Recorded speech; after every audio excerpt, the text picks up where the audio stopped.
1 Mei terkenal dengan Chicago Massacre, yaitu Chicago yang berdarah.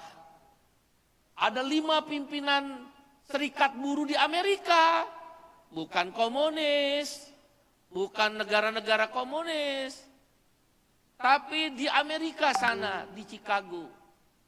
Mereka 5 orang pemimpin serikat buruh memimpin pemogokan terbesar di dunia tahun 1900-an, tahun 1920-an lah, saya lupa itu.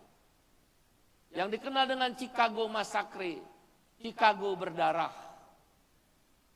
Mereka mengorganisir 100.000 orang buruh-buruh tekstil, buruh-buruh yang bekerja di tambang-tambang, buruh-buruh yang bekerja di sektor-sektor industri yang ada di seantero Amerika.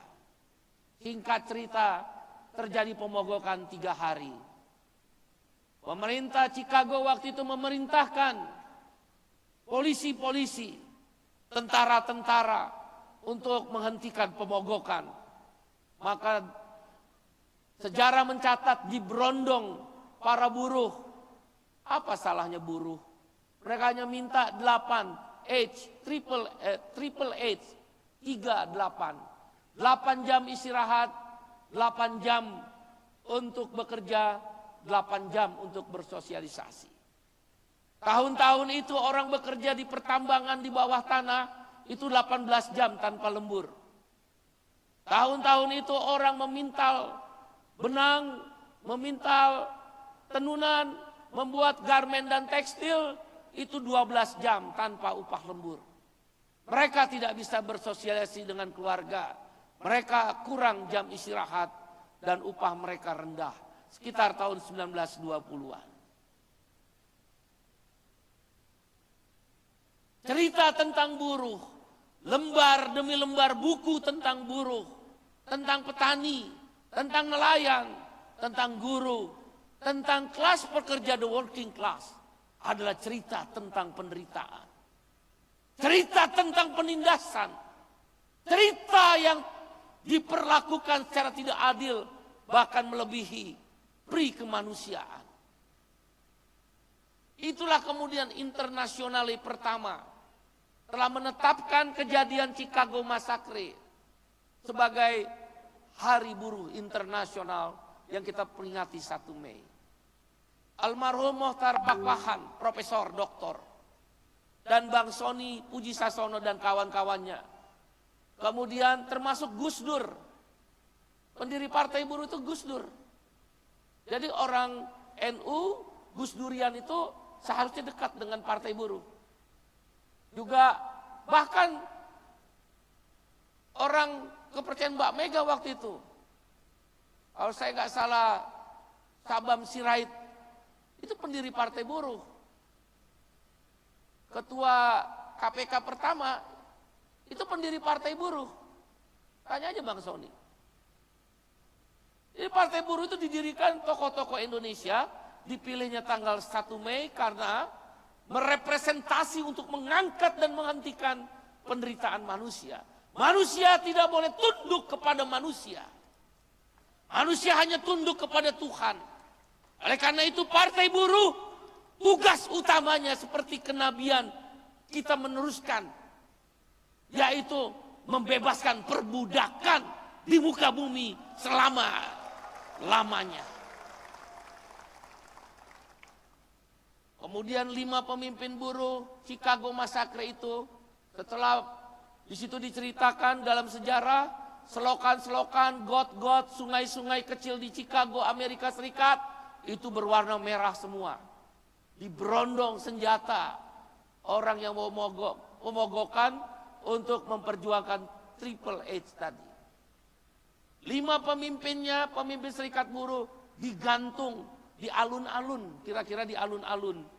Di alun-alun Chicago digantung, dihukum gantung. Saya mau tanya sama kamu, buruh masih memperjuangkan upah nggak sekarang? Buruh masih memperjuangkan jam kerja layak nggak? Apa beda dengan abad ke-18 tadi? Abad 18-19 tadi? Kalau saya salah taunya, saya minta maaf dan tolong dikoreksi.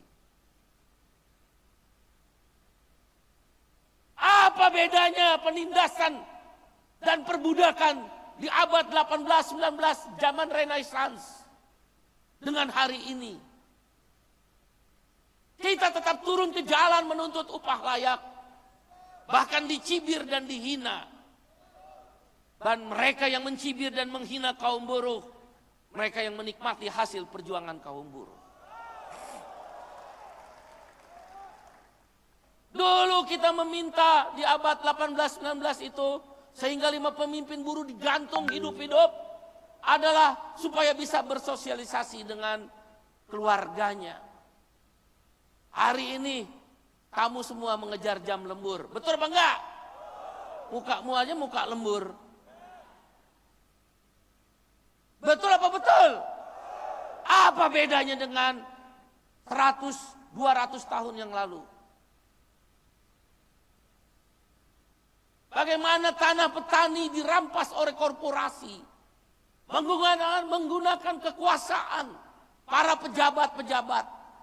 Lihat bencana Sumatera, lihat bencana di Cilacap, semua adalah karena greedy, rakus, dan serakah dari kaum pemilik modal yang tidak pernah menyisakan rasa keadilan kepada orang-orang yang terpinggirkan ini. Tanah petani dirampas di Pasaman Barat, tanah petani dirampas di Kerinci, tanah petani dirampas di Karawang, tanah petani di mana pelosok-pelosok negeri ini digunakan hanya untuk membangun perkebunan sawit, digunakan hanya untuk membangun pertambangan-pertambangan yang mereka tidak pernah merasakan manfaat dari semua itu. Di mana bumi Kalimantan, saya selalu katakan, setiap tanahnya dipijak terasa panas karena mengandung batu bara. Kalau kau pergi dari Kalimantan Selatan ke Kalimantan Timur, atau dari Kalimantan Utara ke Kalimantan Selatan, sebelah kiri dan kanan jalan yang begitu bagus dan indah itu adalah gubuk-gubuk reot di tengah-tengah rawa. Rumah-rumah kayu, padahal setiap tanahnya adalah batu bara, emas hitam. Setiap tanahnya adalah tentang emas. Bahkan di Kalimantan Tengah, ada satu kabupaten kota namanya Kabupaten Gunung Emas.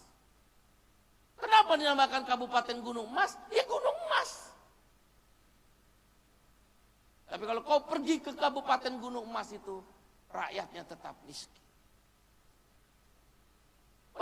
Cerita buku tentang petani, tentang buruh, tentang nelayan, tentang guru, tentang kelas pekerja, the working class, adalah bab demi bab, tulisan demi tulisan, lembar demi lembar di buku itu, cerita tentang penderitaan.